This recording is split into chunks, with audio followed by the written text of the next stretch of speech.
Taxi चलाते हैं, वो ड्राइवर हमारी सामाजिक और आर्थिक व्यवस्था के एक अभिन्न हिस्सा है। अक्सर ये ड्राइवर्स घंटों घंटों लगातार ट्रक चलाते हैं और मालिक भी क्या समय पर क्यों नहीं आया वहीं से शुरू करता है, कहां रुक गया था। इनके पास आराम का समय नहीं होता। ऐसी मुश्किल परिस्थितियों में कई बार ये लोग सड़क हादसों का भी शिकार हो जाते हैं। ट्रक ड्राइवर्स की इस चिंता, उनके परिवार की इस चिंता को भी हमारी सरकार भली भांति समझती है। मुझे आपको ये बताते हुए खुशी है कि ड्राइवर्स को बीच सफर में आराम देने के लिए केंद्र सरकार ने एक नई योजना पर काम शुरू किया है। इस योजना के तहत सभी नेशनल हाईवेज पर ड्राइवरों के लिए नई सुविधा वाले आधुनिक भवनों का निर्माण होगा। प्रधानमंत्री नरेंद्र मोदी आज भारत मोबिलिटी ग्लोबल एक्सपो 2024 में शामिल हुए। इस दौरान उन्होंने ट्रक ड्राइवरों के लिए बड़ा ऐलान किया है। उन्होंने कहा कि ट्रक ड्राइवरों के लिए नेशनल हाईवे पर नई सुविधा वाले आधुनिक भवन बनाए जाएंगे, जहां खाने, पानी, टॉयलेट की व्यवस्था होगी। पहले फेज में ऐसे 1000 भवन बनाए जाएंगे। पीएम मोदी ने कहा कि जो ट्रक चलाते हैं, जो टैक्सी चलाते हैं, वह ड्राइवर हमारी सामाजिक और आर्थिक व्यवस्था का एक अभिन्न हिस्सा हैं।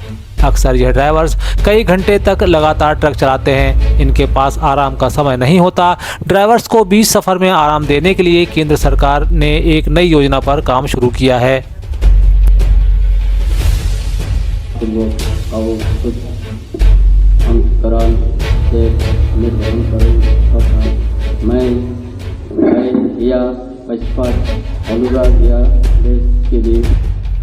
झारखंड में सियासी उथल पुथल के बीच राज्यपाल ने सीपी राधाकृष्णन ने विधायक दल के नेता चुने गए चंपई सोरेन को नई सरकार के गठन का न्योता दिया है। इस दौरान आज चंपई सोरेन झारखंड के नए मुख्यमंत्री पद की शपथ ले ली। राज्यपाल ने चंपई सोरेन को पद एवं गोपनीयता की शपथ दिलाई। वहीं कांग्रेस कोटे से आलमगीर आलम ने मंत्री पद की शपथ ली। इसके अलावा राजद कोटे से सत्यानंद भोक्ता ने मंत्री पद की शपथ ली है। चंपई सोरेन ने पहली बार 1991 में सरायकेला से उपचुनाव जीता था। उन्होंने 7 बार विधायक का चुनाव जीता। चंपई सोरेन को हेमंत सोरेन कैबिनेट में दूसरी बार मंत्री बनाया गया था। उधर राज्यपाल ने चंपई सोरेन को 10 दिन में बहुमत साबित करने को कहा है। इस बीच नवनियुक्त मुख्यमंत्री ने पूर्व मंत्री हेमंत सोरेन के कार्यों को आगे बढ़ाने की बात भी कही। झारखंड प्रदेश में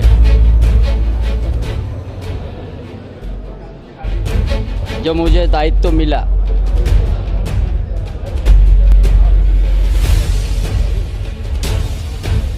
आज के पहले जो हमारा गठबंधन सरकार जो है हेमंत सोरेन के नेतृत्व में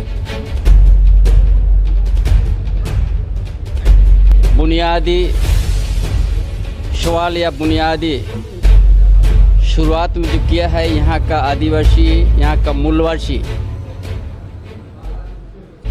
सर्वांगीण विकास के लिए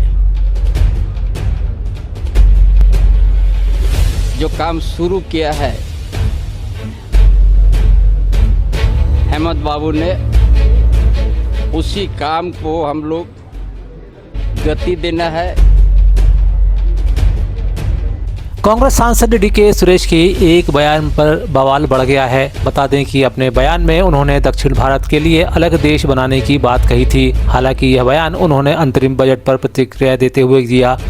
डीके सुरेश ने कहा था कि बजट में भारत के साथ अन्याय किया जा रहा है। उन्होंने दावा किया कि जो फंड दक्षिण तक पहुंचना चाहिए था, उसे डाइवर्ट कर उत्तर भारत में बांटा जा रहा है। हिंदी क्षेत्र ने दक्षिण भारत पर जो स्थिति थोप दी है, उसके नतीजतन अलग देश बनाने के अलावा कोई विकल्प नहीं था। उनके बयान पर अब सियासी पारा भी चढ़ गया है। बीजेपी नेता और संसदीय कार्य मंत्री प्रहलाद जोशी ने कहा कि मामले पर कांग्रेस को सफाई देना चाहिए। साथ ही मामले पर उन्होंने कांग्रेस अध्यक्ष को माफी मांगने की बात भी कही है।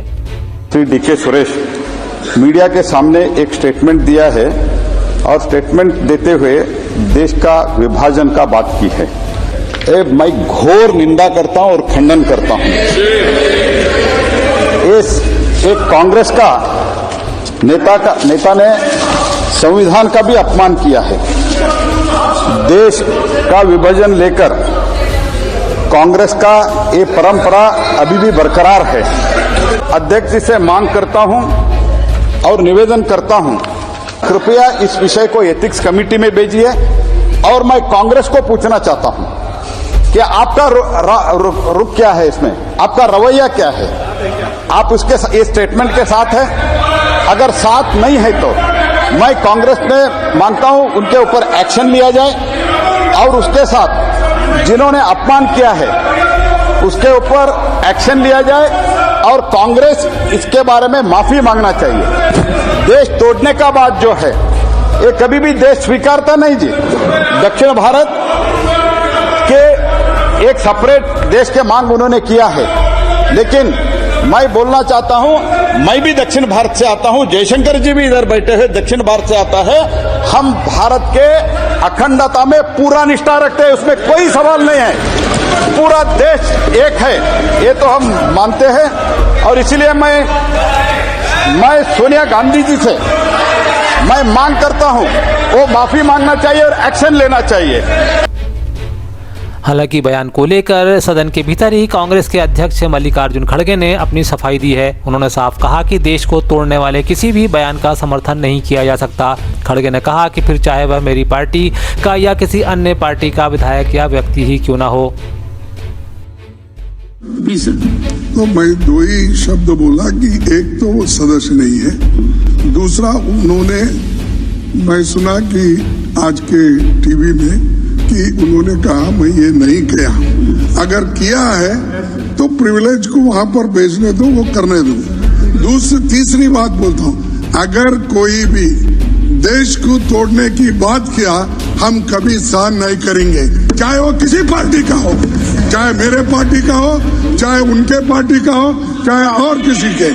इस देश को एकता रखने के लिए कोई कहे या नहीं कहे, मैं खुद मल्लिकार्जुन खड़गे होके कहूंगा, कन्याकुमारी से लेकर कश्मीर तक हम एक हैं, एक रहेंगे, एक देश रहेंगे।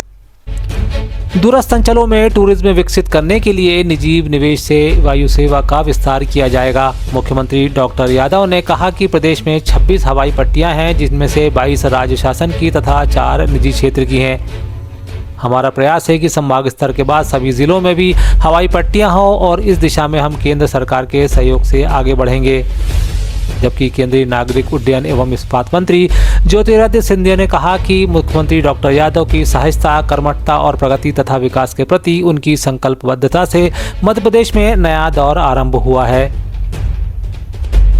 तालाबों व जल स्रोतों के संरक्षण के लिए मध्य प्रदेश में जन भागीदारी से गतिविधियों को अभियान का रूप दिया जाएगा। यह बात मुख्यमंत्री डॉक्टर मोहन यादव ने विश्व वेटलैंड दिवस 2024 पर इंदौर के रामसर साइट सिरपुर में आयोजित कार्यक्रम को संबोधित करते हुए कही।